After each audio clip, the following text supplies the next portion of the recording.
Hello student, we are going to study on the paper 1, that is the structure and function of vertebrates.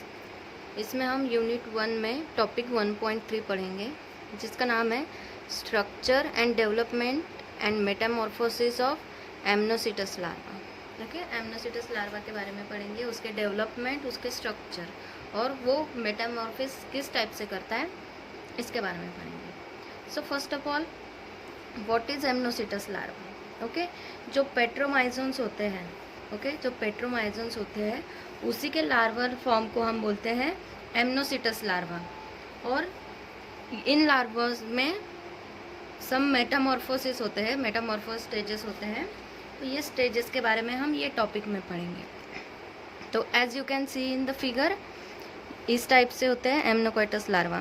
तो ये इसका external feature है और ये इनका इंटरनल फीचर है. तो एक्सटर्नल फीचर और इंटरनल फीचर दोनों के स्ट्रक्चर के बारे में मैं अभी आपको बताती हूँ. So first of all, what is ammocoetes larva and how it stages occur during development. So the eggs of the petromyzon, जिनके एग्स हैचेस होते हैं about in 3 weeks. Okay, 3 weeks में इनके एग्स हैचेस होते हैं into a minute transparent larvae called as the ammocoetes larva. Okay, so जो petromyzon होते हैं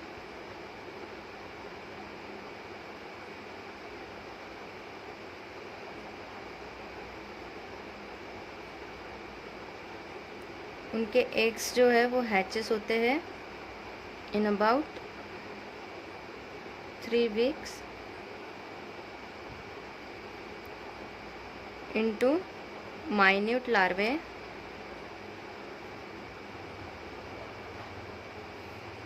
called as amnocytus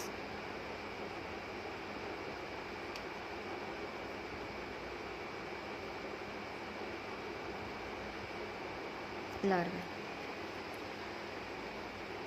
They are so radially different from their parents that they are originally described as the two distinct genus. उनका जो जैसे कि Petromyzon होते हैं उससे एकदम ज़्यादा डिफरेंट होते हैं उनके लार्वे. ओके, पेरेंट्स से एकदम ज़्यादा डिफरेंट होते हैं. तो अभी हम इसका स्ट्रक्चर देखेंगे.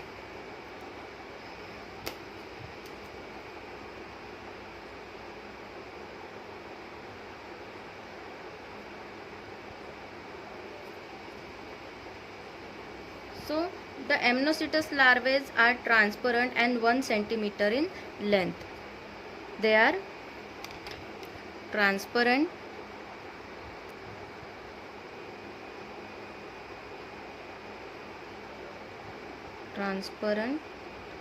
and 1 centimeter in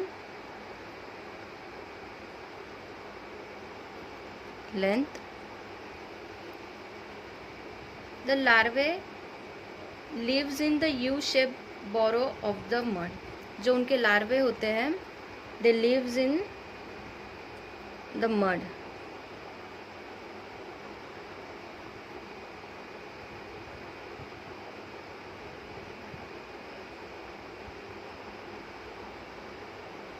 जो उनके लार्वे होते हैं वो मड में छिपे हुए होते हैं.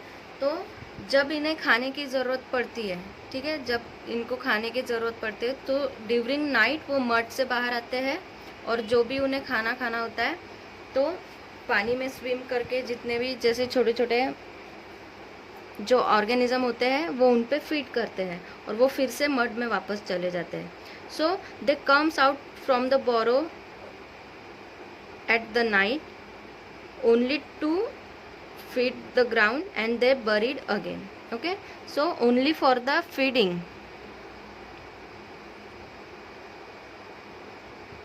They comes out from their burrow during the night.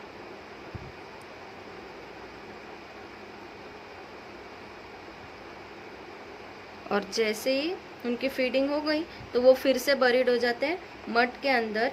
And the body is like eel shape. Okay, the body is like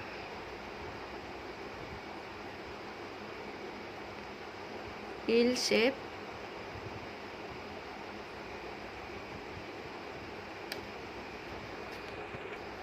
and they have no buccal funnel, उनमें बकल फनेल जो है वो प्रेजेंट नहीं होता।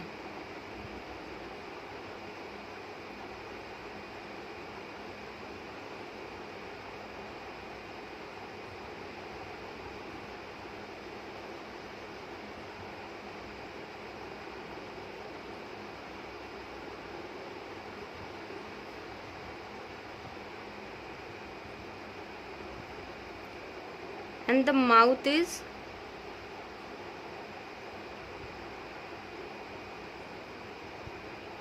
semicircular, oral hood is present.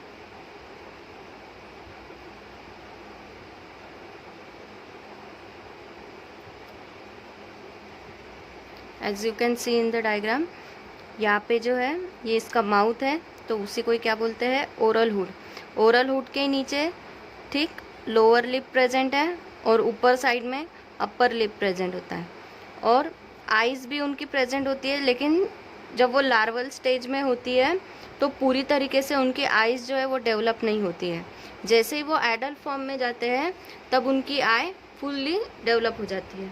So behind the buccal tentacles a velum which is a part of a cup shape muscular flap are seen. तो उनके buckle side में Welham, जैसे कि आप ये इसके इंटरनल फीचर में देख सकते हैं कि ये जो यहाँ पे है, this one is the velum, okay, this one is the velum and this one is the eye, this one is the ear, okay.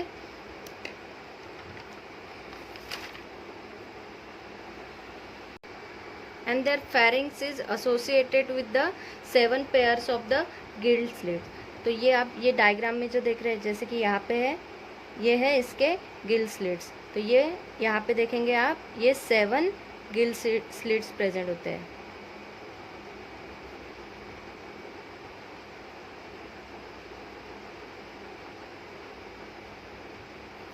Okay, pharynx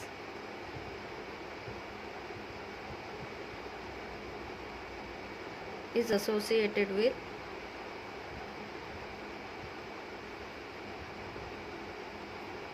seven pairs of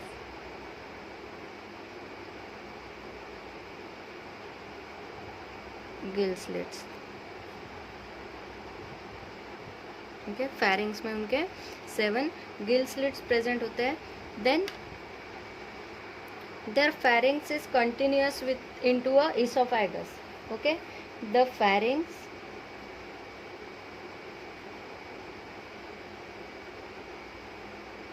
is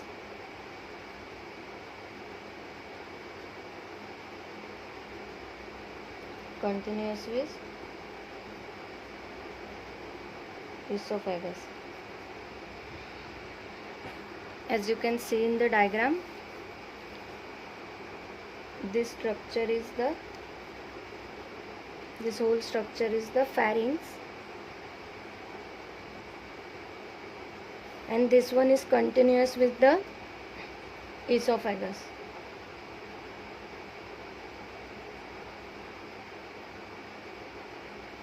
This one is continuous with the esophagus. The endostyle is present on the ventral side of the pharynx. Here the endostyle is present on the ventral side of pharynx. So as you can see in the diagram, this structure is a pharynx, और इसी के ही posterior side में इसी के ही ventral side में endostyle present होता है। सो यहाँ पे ये जो स्ट्रक्चर है, this one is the endostyle, और it is also called as the subpharyngeal gland. Okay, it is also called as the subpharyngeal gland. So when the mucus is secreted by the larva, so then it is passes by the endostyle. Endostyle से passes होके यहाँ पे peripharyngeal groove से pharynx तक जाता है. Okay, यहाँ से एंडोस्टाइल से पास होके पेरीफेरेंजियल. सो उनकी जो फीडिंग होती है, they feed on unicellular algae, small bacteria which enters into the mouth with the help of the water. Okay, कैसे उनके माउथ में एंटर, वाटर के करंट के साथ साथ उनके माउथ में एंटर हो जाता है. Then entangle with the mucus, उनके म्यूकस के साथ मिक्स होके. Thus the food associated with the mucus carried into the oesophagus from the pharynx because of the muscular movement of the velum and pharynx. This amnocoitus larva feed. Thus this amnocoitus larva feed. तो कैसे होता है कि जो unicellular अल्गीज होते हैं और जो बैक्टीरिया होते हैं, ये वाटर करंट के साथ साथ उनके माउथ में एंटर होते हैं. जैसे माउथ में एंटर होते हैं तो उनके म्यूकस के साथ एंटेंगल्ड होके वो कहाँ तक जाते हैं? They carry through the oesophagus from the pharynx. पहले फेरिंग्स में, जैसे कि as you can see in the diagram, तो उनके माउथ से जैसे कि कोई भी फीडिंग पार्टिकल जैसे कि यूनिसेलुलर अल्गी और बैक्टीरिया जब एंटर होता है तो म्यूकस के साथ मिलके वो पहले कहाँ जाता है? फेरिंग्स तक जाता है with the help of Vilam. यहाँ पे जो विलम प्रेजेंट होता है, विलम से होके वो फेरिंग्स में जाता है. Then through the pharynx they goes to the oesophagus. इस टाइप से इनकी फीडिंग प्रोसेस होती है.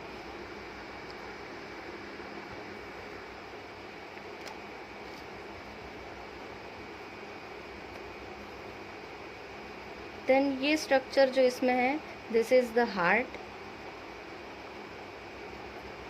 Here is the anus, this one is the tail, और ये जो यहाँ पे कॉर्ड जो दिख रहा है, this one is the notochord, this one is the dorsal fin,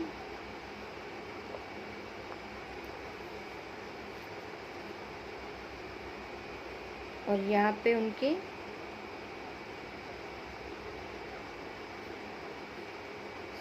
ये जो पार्ट है ये है नोस्ट्रिल.